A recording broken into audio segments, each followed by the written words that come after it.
Excellence. And this is an event which I have been hosting for the last couple of months, based in Thamesmead in southeast London, where the ladies highlight entrepreneurs, and it's like a indoor market of array of different products, right? So myself and some of the team actually go around and we interview and speak to some of the stall holders in this particular event. And here's just one of the young ladies who I interviewed. She's been on the show, goes by the name of Ebenoir as well. So I'm just going to play a little clip, and then I will be speak to one of the organisers.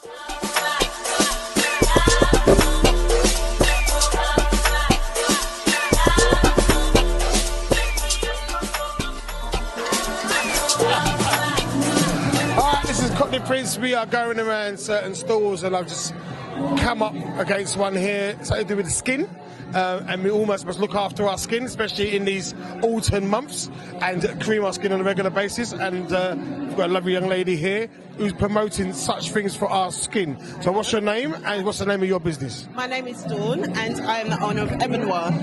Ebenoir. And where does that derive from? Well, it's a mixture of ebony and noir, so they both mean black.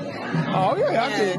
You know that, yeah. A little bit of French in there. Yeah, you know, you got me to shit up a little bit. Have you got a little French in you? No. So where's your heritage from? Jamaica and Barbados. Belgian side, that's all I need to know. I'm in the Barbados side. Yeah, fish. That's all I need to know. It's based on our physiology. So I not only make skin products, but I actually teach physiology. So I have created a range of skin products that will help people who have got skin conditions or normal skin, and just highlight the importance of getting minerals into the body as opposed to just using things and using clean products, because we're encouraged to eat clean, so you have to use clean products in your So your products would assist the clean eating as well? Well, yeah, because that's why it's called food for the skin, because it's got Irish moss, it's got bladderwrack and herbs in it, as well as essential oils and body butters that are really good for the skin, so you're getting a complete conditioning. Right, I suffer with seborrheic dermatitis myself. So what's that? Seborrheic dermatitis. And what's that? So it's basically when your immune system begins to attack a particular type of yeast that lives on the skin naturally. So because my body has seen it as a threat, it causes my skin to flare up, and I get marks out here around my nose and my mouth. So while I was in lockdown, I had to think of something, because I was in Dartford and I live in Hackney. So that's what forced me to kind of come up with something that actually works to manage my skin as opposed to using steroids all the time. So does the industry play on women's emotions? Oh, most definitely. The industry just plays on people's ignorance, period, point blank. Ladies and gentlemen, that's just a little example of one of the ladies. She's been on the show, Ebenoir, as the name of her brand, and she was one of the stall holders at the event Black Excellence. And she's got a wonderful rate, and she's just one of many other people who got in touch with Tricia and the young ladies, and to showcase their stuff. So it gives me great pleasure to introduce my first guest, and the first time back after a little while, Tricia in the building. What's going on, Trish? Where are we at? Hey, how you doing? Right? Yeah. Let me just. I plugged you in. Yeah, I plugged you in. Plug you in. I can hear you now. Can you hear me now? I can hear you. Can you hear me? I can hear you. Hey, loud and clear. How are you, sweetheart? I am good. Always better for seeing you. How was your trip? I wish you'd put me in your suitcase. Oh, come on. Paige's in the house. My little cocksperm man, get on here. Look. So it was good. It's needed. We all need the sunshine in our backsides. You know what I mean? Yeah. You're glowing, by the way. Sorry? You're glowing. Oh, really? Stressful. Stressful 9 days till the event, or 8 days until the event. So trying to just ask as many people as possible. Sorry. Yeah. Is that better? Someone's saying. Yes, that's fine. Just trying to ask as many people as possible to come down and support this cause. Quincy, I've done a 10-day business event in Tower Hamlets, at the Tower Hamlets Town Centre, and it's in Whitechapel. So in Whitechapel, it's predominantly Asian. For 10 days during their Ramadan, they had like there was a few black-owned businesses, like I would say about 10 to 15 of us, but that was out of 200. And every single day, there was queues at the front of the building and there was queues at the back of the building. And it let me know that's why their economics is as strong as it is. It's wild. Every single day, hundreds on top of hundreds of people in the Asian community came out to support their Asian-owned businesses. And there was like different people selling different things. A lot of them selling the same thing, saris and the same sort of like jewelry. No one competed with no one. Everyone just lined up, sold their stuff, and their community came out in droves to support them. And if we could get a quarter of that support for our black-owned businesses, we'd be on our way. But then we wonder why other businesses and other communities are stronger in economics than we are. They support each other. That's the bottom line. So, yeah. I have a theory about that, especially with my Asian brothers and sisters, because you find they're more likely to work amongst each other because they've got a solidarity when it comes to religion and faith. Yeah. Right. Okay. And they have been indirectly, when they came to the UK, they were looked upon as the news agents, and they weren't really accepted in the UK. We could say possibly still now because of their faith and their religion, and they kept their tongue. So right. when we as human behavior, we're naturally going to veer towards our own. Right. Who speak like us, who dress like us, who move like us. And I find, and it could be anybody could tell me different, with the Asian community, they don't really mix up with anybody else. The same with the Chinese community. Even then, I would say to the African communities, they don't really mix up. Yeah, so Nigerians will move with Nigerians, Ghanaians will move. It's only within this country, it's like, I feel that when you talk about we don't support each other, I think we don't. I think it's getting better, but the level of support was astounding. And let me tell you something else. Sorry to cut you, Quince, but let me tell you something else. They made it quite clear that we weren't welcome there. Like, what are you doing there? It's our thing. They made it quite clear. I'd be quite interested to know, because I've heard that story plenty of times. And I think that when we're talking about black people, we are non-monolithic. So we have to think that, I think we were sold a dream. Our parents were sold a dream. And this whole thing about we're going to be accepted. I think with the black community, we've always wanted to be accepted. And we've never said, you know what? If you don't accept us, screw you in it. I'm just going to do it. And I think the Asian community, I think they went about that to be accepted. They wanted to integrate, but they were shown, because they practiced different things to the country they were moved to or came to.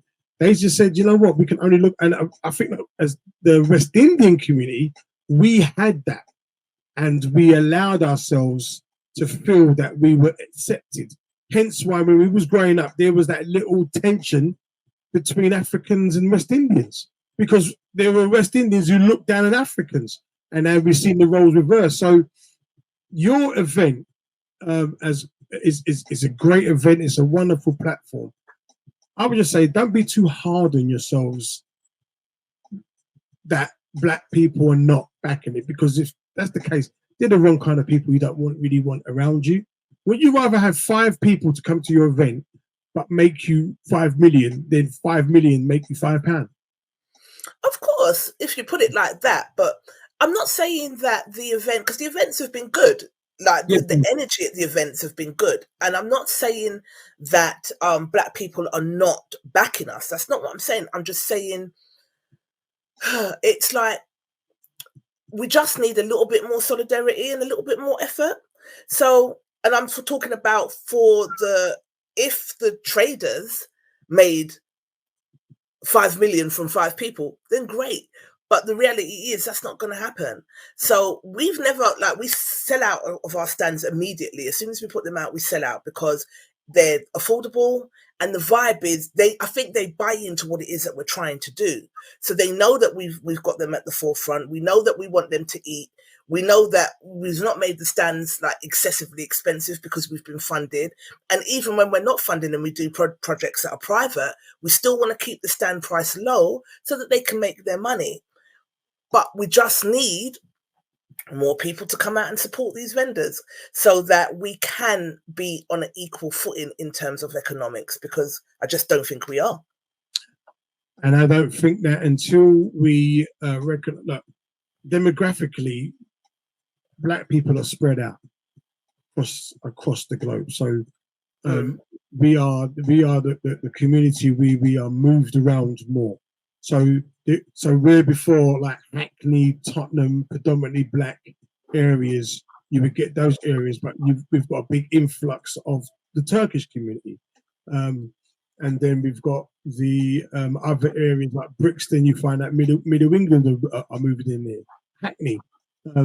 We haven't got areas like Southall or Tooting like we did back in the day, because that comes what you're offering for the stall holders is excellent, but that comes down to the stall holders as well. Absolutely. What are they doing? And there's no shade on them, but it also comes with okay, what are you putting in? So someone's offering you a platform. What work are you putting in to tell your family and friends? So it's like a knock-on effect, and people should recognize. We've been saying the same thing to them as well. Yeah. Because I think that sometimes, like even like if you're a promoter of a dance, you think I put on a dance and people are going to turn up, but that's down to the DJs, to obviously people to tell their fan base. It's down to the other the sound man. Everybody needs to chip in.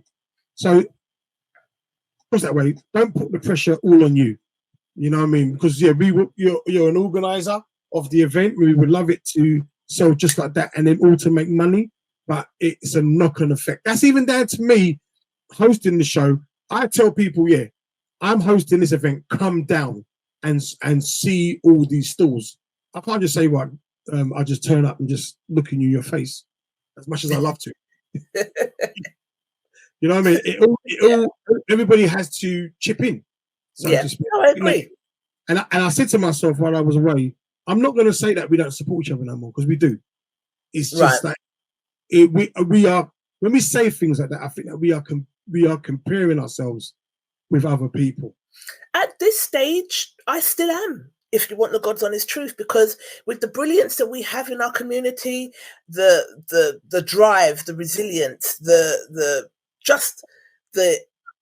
entrepreneurial sort of ideas that we come up with, the inventions, just our heritage and our spending power.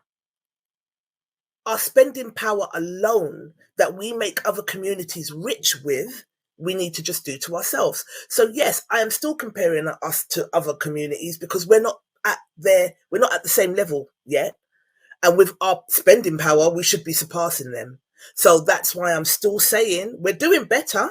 We are doing a lot better, but we've got a lot more work to do in terms of economics and still not accepting, like looking for the acceptance from other communities and looking for a seat at their table and building our own table. We've still got a lot of work to do in changing that mindset.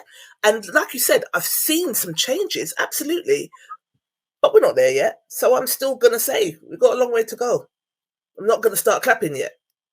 When would you say that you've reached that point? And when would you say that as a community that we've reached that point? When we're sustainable independently. Like I put something up in No Bravado the other day because we've got, we do the podcast No Bravado. And it was of a black Amazon worker fighting with a white older man in a wheelchair. The white older man was the aggressor for sure, and but the black boy retaliated.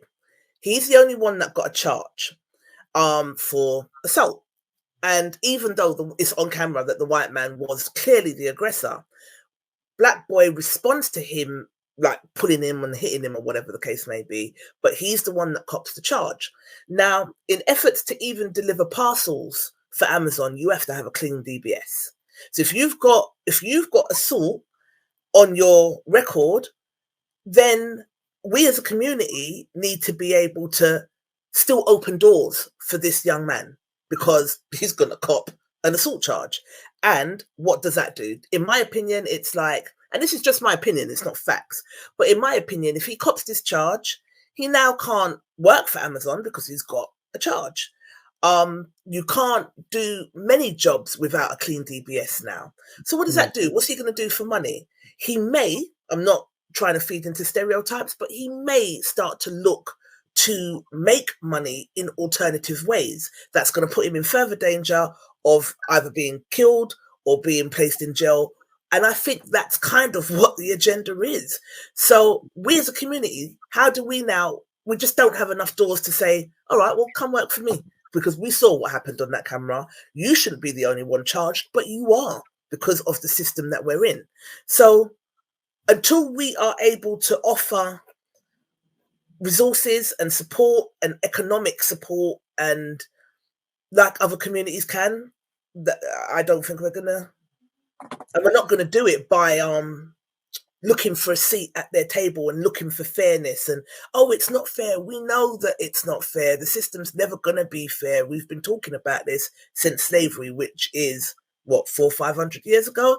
It's never gonna be fair. So we need to build our own sort of insular communities like other communities do. Until we do that, I don't think we're going to be on the same equal footing. I don't. Again, I would rebut some of it. I agree with some of it. But Yeah. I will some statement. I don't think, and any listeners out there, you tell me any different and disagree if you want to. I don't think we need to. The word I'm looking for. I lost my train of thought now. I think it's our mindsets need to change. I think that that's the center point of it. Yeah, it's more of a case of we need to recognize our strengths before we actually talk about why we need to be on the same level playing fields. Because when it comes to ownership, this is something spoken about worldwide within our communities, and I think that the sooner that we recognize who we are and our abilities and our spending power, that's when the goalpost will change. Because we're essentially saying the same thing, because that's exactly what I'm saying. We need to stop looking at other communities and understand the power that we have in terms of resilience and brilliance and our spending power, and concentrate that within our community and with our children, and so that they can then teach their children when they're coming up, and just understanding money and things that we weren't taught. We're the elders now. So like it or not, I'm in the last year of my 40s. So we are the elders now. So it's our responsibility to be like, okay, so we're light years ahead because our parents weren't resourced enough to teach us these things. So now it's our turn to start trying to see how we can plug information and promote the community kind of ethics that we did have, and it got watered down, and it is coming back, like you said. But I'm not going to stop saying that we need to do better until we've done better. I want to ask, Black Excellence as a platform. You started it with Natalie and Hazel.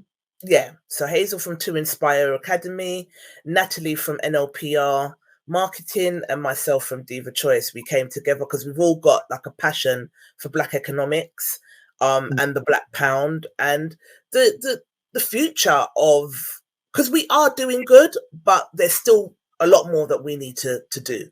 And we've all got the same sort of ethics. So we came together to create Black Excellence, which is a series of pop-up fests, and we're hoping to develop a lot more out of it, not just the pop-up fests, but educational classes, master classes in accountancy, because my accountant's Black and she's brilliant. So get her to come in and teach the importance of accountancy, what HMRC are looking for, and what's redeemable from tax and what's not, and just having that financial education amongst other things, where we just get other black brilliant kind of teachers to come in and teach masterclasses. So that's going to be the next stage that we're hoping to develop. Time's going quick, man. I didn't even realise. No, when I talk to you, Ben, time's going. We're going to go for a break in a minute. Okay. But we can continue the conversation. Can black people make black people financially successful? If you just cater to them.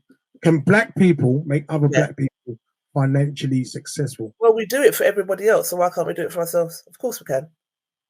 So, the reason I ask that question, because if we're targeting our audience just to black people, you know what I mean, and we are not seeing the results as quick enough as other cultures, do you think that we might need to change our strategy plan? Listen, we're not racist against any pound.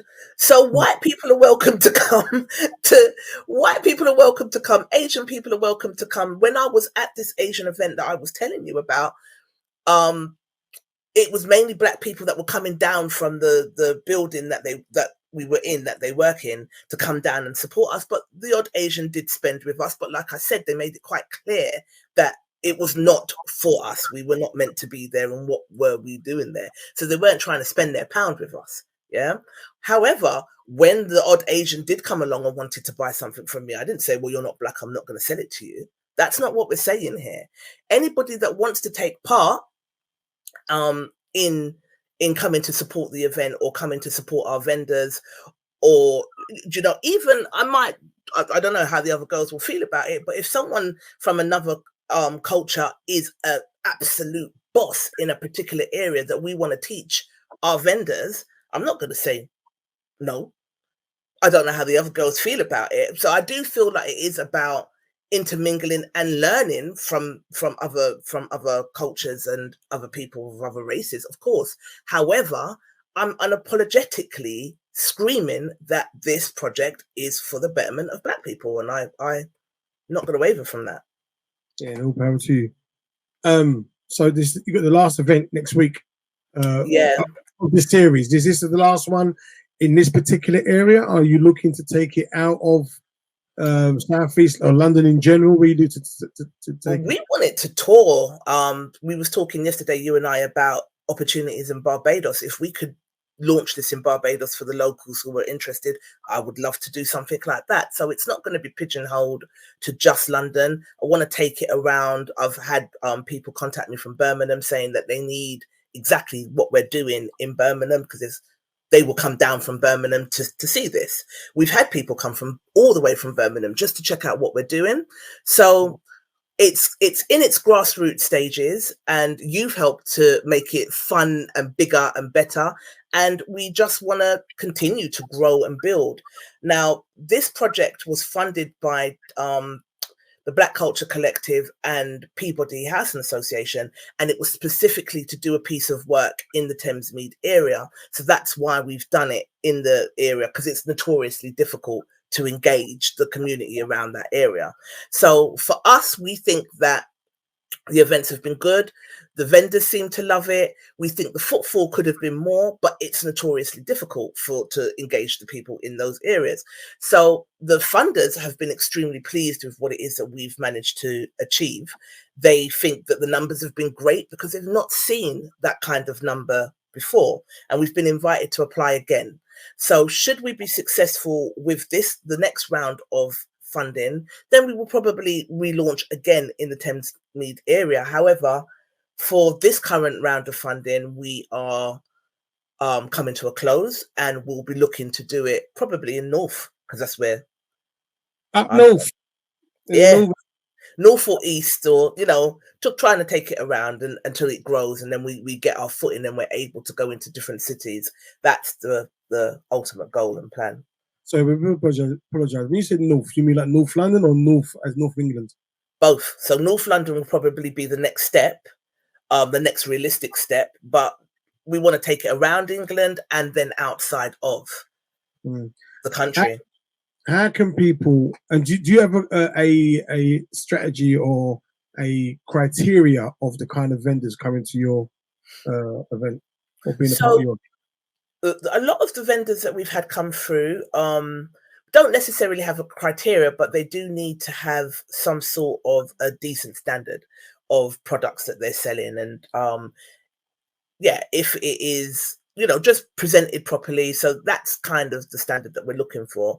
We are looking for vendors that are outside of the box. So we had someone that created a game, actually, like a game that you sit down and you play with your family, which I thought was brilliant because it brings back that whole ethics. And that was called Black Excellence. And it was kind of like her version of Monopoly. But yeah, and do you know what? I'm going to put it out there, right? She's listening or she's watching this, right? Because I've spoken to her two or three times. right. And what I find, I'm saying this to the vendors, like they don't want to talk. And I'm like, how are you supposed to sell your things? You can't just lay it out there. You got to talk. You got to push it. It's to do with confidence and mindset, like you said earlier. So going back to trying to develop the masterclasses that we want to roll out, one of those will be in selling your brand, selling your product, selling yourself, people buy into you. But if we have been beaten in the way in which we have been mentally, it's all about confidence and that support. And the more that you get that support and the more that you are told, yeah, this is brilliant, this is good, then you start to feel. So it shouldn't be about outside validation, absolutely. But at this stage in grassroots, it kind of is. So it is about, again, going back to the masterclasses and teaching people about selling their brand and selling people, selling yourself and what it is that makes your brand special. But I recognize that as confidence. And if I'm 100% honest, I used to be the same. I've been in business for a while, and it was Natalie that was like, listen, my friend, you're going to have to put yourself out there. You're going to, because I wanted it to be, my brand to be like Ann Summers, where no one knows who Ann Summers is. I don't even think the owner of Ann Summers is Ann Summers. I think it's someone completely different. However, I learned the hard way that actually you're going to have to build your confidence. You're going to have to understand yourself. You're going to have to understand your brand. And you're going to have to put yourself out there. So the Tricia that you see today, 12 or 13 years later, after having started Diva Choice, it's not the same as I was in the beginning. So it takes time and confidence building. Do you find that as a culture, we are closed off when it comes to business? Our minds are closed off. So, for example, sex sells, yeah? Sex is one of the highest industries income. So, if someone was to rock up there with sex toys or sexy lingerie as a stall, we all know that we all individually partake in these things and we all have beauty pleasures. But I will confidently say that people will probably want to buy it but won't go there or have that conversation. Would you find that? Well, when I first started Diva Choice, I used to sell lingerie, if you remember correctly. So I started selling lingerie and bath products, but then pivoted into swimwear, which seemed to be more socially acceptable. I found that a lot of us don't buy into our sexy. So the lingerie was difficult to sell. It was really difficult to sell. Like even when we took part in like major fashion shows and stuff, I'd have problems with models because they don't want to wear a knickers and bra set, but will happily wear a bikini. So in my mind, I'm like, what's the difference? A bikini is the exact same two-piece as a knickers and bra set, as lingerie set, but it's just the connotations and the associations around sex that people would rather do in the dark as opposed to in the light. I think it's changing a little bit now, but it is. Because you got industries like that. Because I see a lot of skincare is a massive industry, and I see a lot of skincare stalls at your event, and I find that sometimes we follow the trend, and everyone's their own unique. Well, there's free. Those stores free. No, not just your event, but I see people in general are always doing some kind of skincare. Hairdressers, they've got their own lotion and all that kind of stuff. So everybody's doing the same kind of similar kind of thing. So I agree with you. Sometimes we need to step out of the box and then use those criteria of individuals. So we've had people that have been teaching financial health. and life insurance, because it's something that we don't talk about in terms of our assets and our properties and our wills and investments and stuff like that. It's something that we need to become more proficient in. So we've had some educational kind of stands around that. We've had jewelry. We've had someone who makes their own perfumes, clothing, fashion. Yeah. I've got someone, books, like our last it's a doll. That's Sheila. She paints her own and makes her own dolls, and they look so realistically real. And she's got a program around people who may have lost babies. So that's different. I think that's different because it's yeah. And then the last, she won an award. She won an award, absolutely. And our last award winner is another person who writes a series of books to encourage participation and recognition rather for our kids growing up. So we don't see ourselves in books, we don't see ourselves in cartoons as much. So she's created a series of books and princesses, and then she has the dolls alongside these books so that she can encourage inclusion for young Black girls coming up, and we think that's brilliant. So there are some great things that are coming up, that we have managed to reach out with and touch base with. So and we are looking for more that's outside of the box, like you say. Yeah, definitely. Well, we're about to start back in a moment. So give me a second. So look, ladies and gentlemen, welcome back after the break. I am speaking to Tricia from Black Excellence, also Diva Choice and No Bravado. Her hand is in many pies as she is entrepreneurial. Have you always been entrepreneurial? Yeah. Is that because of that's your nature, it's your DNA, or you've been forced into it? Bit of both. My grandfather, because I'm Bayesian, as you know, and Montserratan. And Montserratan side is my father's side. And if I've never been to Montserrat, but from the history and stuff that I've been told, my grandfather was a fisherman, but he was the best fisherman that you could possibly get. And he was clever. He bought a lot of land. So literally the south side, I think it is. I'm not sure if the volcanoes were on the north side, but he bought, literally, he owned half of the land. So if you Google the Blake estate, that was my grandfather's estate in Montserrat. Okay. And he unfortunately, I don't think our family were as smart as he were. They fought over a particular piece of land, and it's been sold off, and just a bunch of skullduggery, and things that should have been done with that land hasn't been done. And I don't think the ownership's within the family anymore.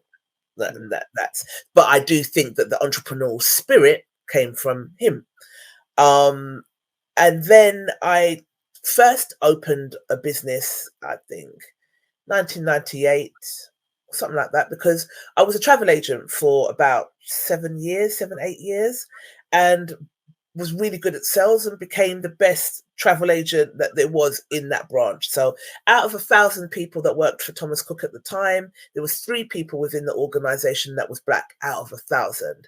And out of the 1,000, they used to do like sales leaderships, and I was either number 1 or number 3. So I'd fluctuate between number 1, 2, or 3 each month. And in the branch that I was in, they started giving awards to the best. So awards for the best sales, awards for the best customer service, awards for. And I suppose it became a little bit hard for the others to watch me keep winning best sales, best sales, best sales. So the manager at the time, he came in, and I don't know, sometimes when you are strong at what you do, you can cause, even though it is for the betterment of the company and it's for the betterment of the branch, it can cause insecurities. And the manager changed. So I had one manager that loved me because it done great for her figures, and another manager that came in and it sort of questioned his, I don't know. Yeah, he just found it intimidating. He didn't like it. So I started to get a lot of attacks from him and the supervisor at the time, looking for discrepancies in my work as opposed to celebrating the work. And then they started to give prizes to people who had the best potential of beating me, not who actually beat me, which I thought was Weird. weird and wrong. So I left, and I was like, if I can make 500,000 of sales in 3 or 4 months for these people, I can do it for myself. But it wasn't as easy as I thought it was. There was a lot to learn. So I started off with a shop in Brixton Village. It was Granville Arcade then, but then I had some loss in the family. I lost my first brother and didn't have the mental capacity to carry that on, so kind of closed it down. Then started a catering company which lasted for 10 years and was reasonably successful. But then I lost 2 other siblings, and my mum then became sick and wasn't because my mum's a brilliant chef, and just wasn't in the right space to do that. And then came Diva Choice, and I've had Diva Choice for the last 13 years. So there's been businesses, there's been I started a makeup company in that, but then it got robbed by my friend. And I started another version of it was called Mobile Chic Boutique, which got robbed by so-called friends. So there's been some real heartbreaking experiences, there's been some lessons learned, but there's resilience in me that won't let me stop. So rather than looking at it like failures, I have learnt and regrouped and pivoted and started again, and a lot further along now. So yeah, bit of both. Been forced into it, and I think it's in my DNA. I know you've got to shoot off, so you've got an appointment, but I just want to let people know. About 10 minutes if you still want to have. Yeah. No, that's cool. That's cool. That's even better. I just want to ask you.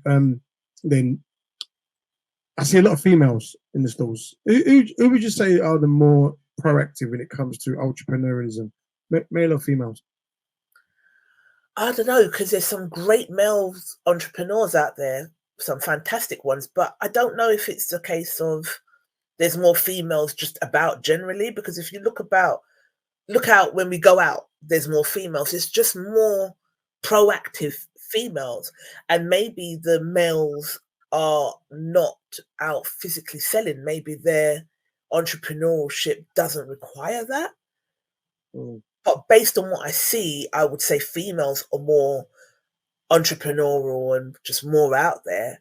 But I don't want to say that there ain't male entrepreneurship going on.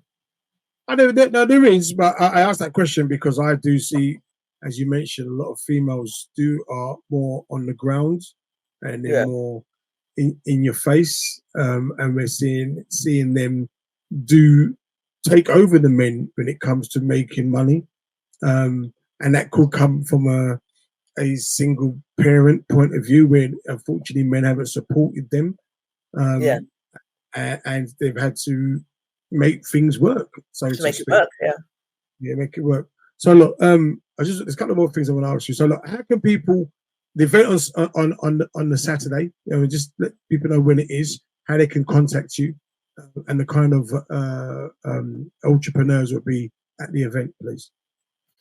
Right, so the event's on Saturday, the 27th of April, and it's in the Nest Community Building and Library, number 3 Signet Square in the Thamesmead area. It starts from 2 and finishes at 7. We're going to have skincare, jewelry, financial advisors, books.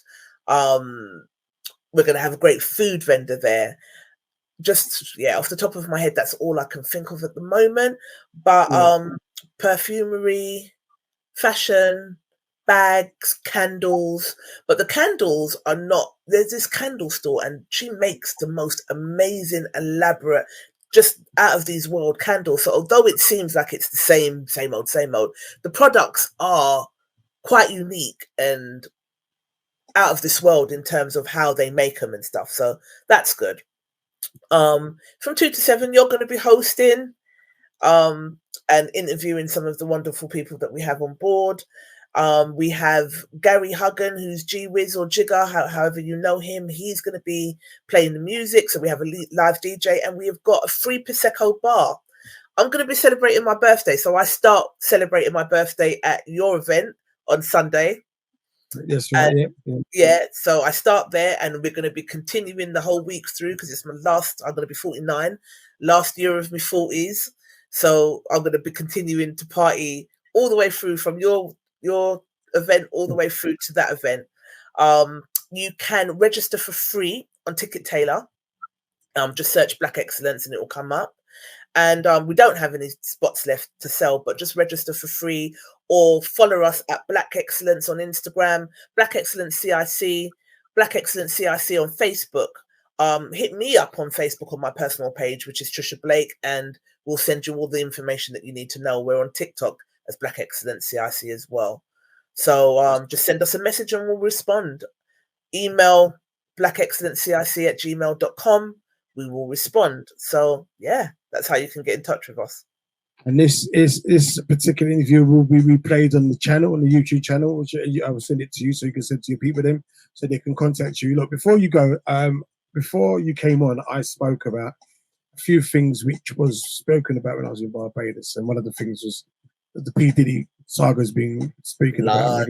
The P. Diddy saga that keeps giving. Yeah, do you know who Dan Snyder is?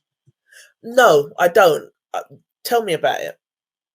So Dan Snyder is the head of Nickelodeon. He is the main guy for a lot of programs on Nickelodeon for our kids, for young people. Yeah, is he white or black? He's a white guy. Yeah. Okay. So I find it kind of fascinating how P. Diddy is getting a bag of heat.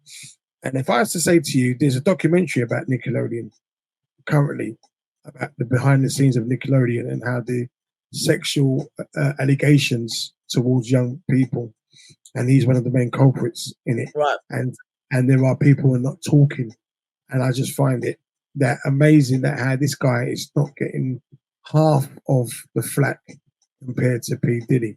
Absolutely. So without using any kind of comments, why do you think that is?